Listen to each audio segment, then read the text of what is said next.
Fala pessoal, tudo bem com vocês? Bora atualizar as notícias porque tem novidades relacionadas ao Timão. O caso Rodrigo Garro tem uma notícia que é boa para a defesa do jogador. Eu vou te explicar essa história. Tem um zagueiro que fez um anúncio importante, viu? E uma dívida surreal, inacreditável por um volante que mal jogou. Chega mais, eu sou o Chico Garcia, inscreva-se no canal.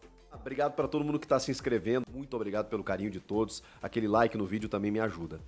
Tem muita notícia envolvendo o Corinthians e eu começo com essa situação envolvendo o Rodrigo Garro, ausente das postagens do Corinthians nesses primeiros dias de 2025, da pré-temporada. Corinthians que estreia no dia 16 contra o Red Bull Bragantino no Campeonato Paulista, já está trabalhando com o Ramon Dias, mas o Rodrigo Garro, vocês sabem, né, se envolveu em um acidente com uma vítima fatal, foi indiciado por homicídio culposo sem a intenção de matar, sem o agravo pela ingestão de bebida alcoólica, porque o juiz considerou um índice muito baixo, embora a localidade de Las Palmas, né, onde ele estava na Argentina, tenha a tolerância zero para a ingestão do álcool no volante, né, no comando da direção.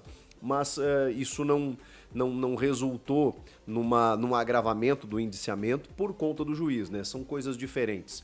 Para você, por exemplo, cometer uma infração de trânsito, ok, a tolerância é zero. Para você ser indiciado por isso, para constar no indiciamento, o juiz entendeu que não foi o suficiente. Só que aí o processo está rolando, o Rodrigo Garro solicitou uma preservação nesses primeiros dias, né? Por isso que ele nem está aparecendo nas postagens, não vai dar entrevistas, provavelmente está muito abalado, está tendo o apoio psicológico do clube, está tendo o apoio das pessoas envolvidas no clube, né? Não apenas dos psicólogos, mas dos jogadores, da diretoria, do próprio Ramon Dias, e está respondendo à justiça, né? Acho que isso é o mais importante. E teve novidades durante o dia, apuradas aí pela minha amiga e competentíssima Bianca Molina, da TNT Esportes. Um exame apontou o uso de substâncias, de drogas, do motociclista, a vítima, o Nicolas Chiaravaglio, né? Identificado assim, de 30 anos, foram realizados exames e esses exames eles detectaram no sangue do motociclista a presença de maconha e cocaína. Ele testou positivo para essas substâncias. Além disso, essas amostras apontaram 1,56 grama de álcool por litro no sangue dele. O Garro, 0,56. O motociclista, que acabou falecendo no acidente, 1,56. Acima de 1. Além das substâncias maconha e cocaína. Ele já havia sido, né, identificado como portador dessas drogas e agora o exame apontou que ele também constava com elas no sangue. Tem diferença, né? Daqui a pouco ele apenas portava, mas não tinha ingerido. Nesse caso ele acabou ingerido, utilizando, enfim, qualquer termo aí para essas substâncias. E tem mais, ele estava com a habilitação suspensa há mais de 2 anos, desde setembro de 2022. Além de não estar usando capacete e com as luzes apagadas. Ou seja, o que a gente pode dizer relacionado a isso? Não vou aqui tecer nenhum tipo de opinião, juízo de valor, eu sou completamente leigo nessa questão, mas tem uma leitura meio óbvia, né? É uma notícia boa para a defesa do Rodrigo Garro, na medida em que há um acidente que acaba trazendo uma vítima fatal, mas com muitas intercorrências, né? Muitas responsabilidades do próprio motociclista.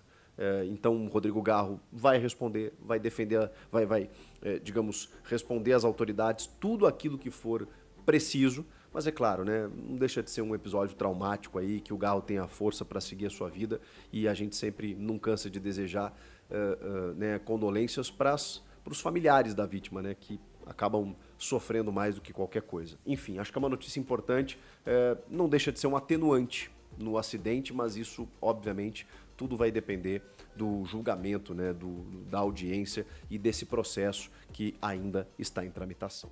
O zagueiro Kaká acabou se antecipando e publicou na sua rede social a sua permanência em definitivo no Corinthians? O seu novo contrato. Ele estava emprestado pelo clube japonês, o Tokushima Vortis, e a gente já tinha falado aqui no final do ano passado, né, que ele havia já cumprido as metas estipuladas em contrato para a aquisição em definitivo do jogador no valor de 4 milhões de dólares.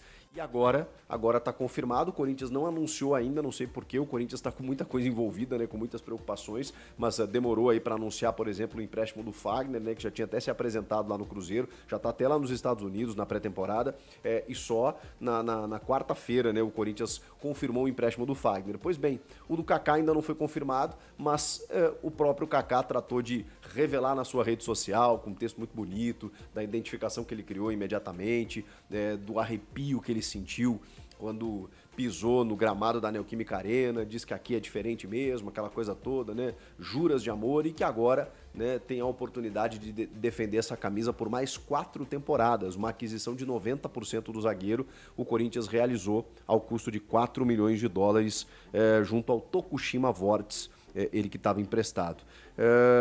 E é curioso, porque ele termina a temporada até na reserva, né, da dupla André Ramalho e Gustavo Henrique, mas foi titular em vários momentos. E, cara, o 5º maior artilheiro do ano.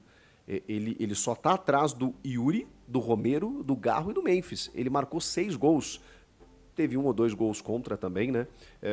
E teve aquele episódio polêmico, né, dele xingando a imprensa na zona mista, né, passando por lá. Fora as coisas que aconteceram no final da temporada passada, foi um ano, né, digamos assim, atribulado para o Kaká, né?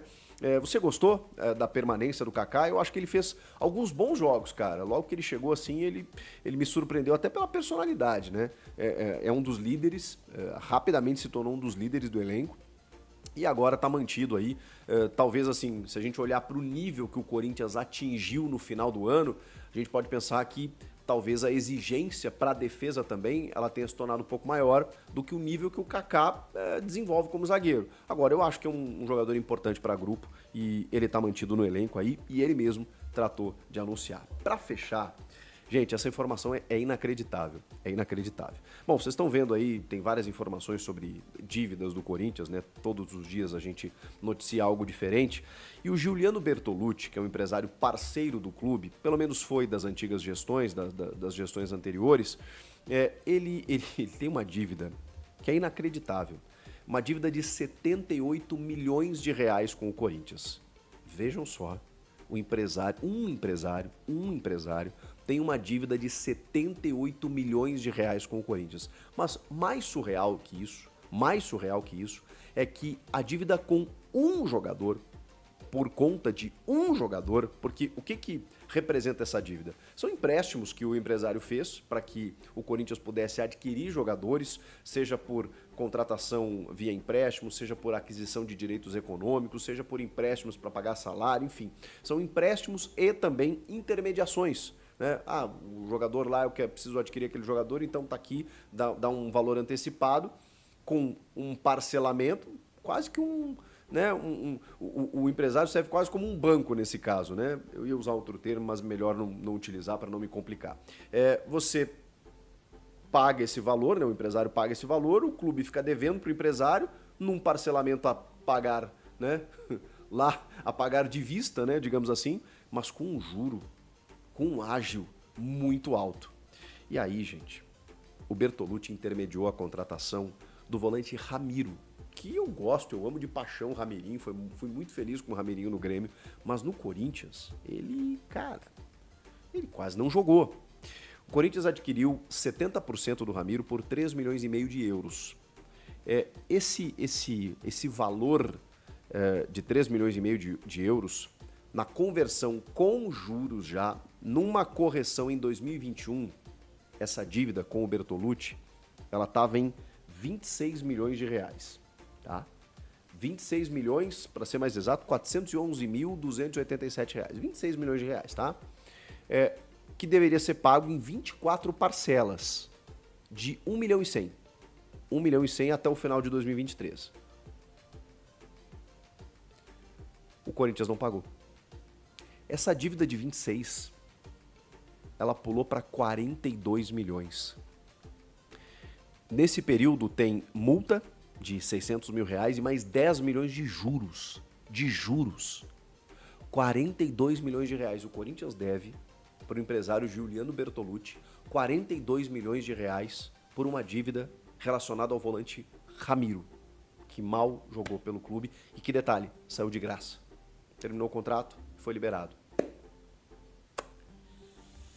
Cara, que loucura. E aí tem outros jogadores, né? Porque ele também emprestou 6 milhões de reais numa oportunidade, mais 2 numa outra, são 8 milhões de empréstimo. Aí tem jogadores que ele intermediou negócios, como o Jô, o zagueiro Léo Santos, o Douglas Augusto, o Paulinho. O Paulinho, agora se aposentou, também teve uma intermediação aí no valor de quase 3 milhões de reais. E aí vai somando, gente, 78 milhões. Detalhe, a dívida total é 53, tá?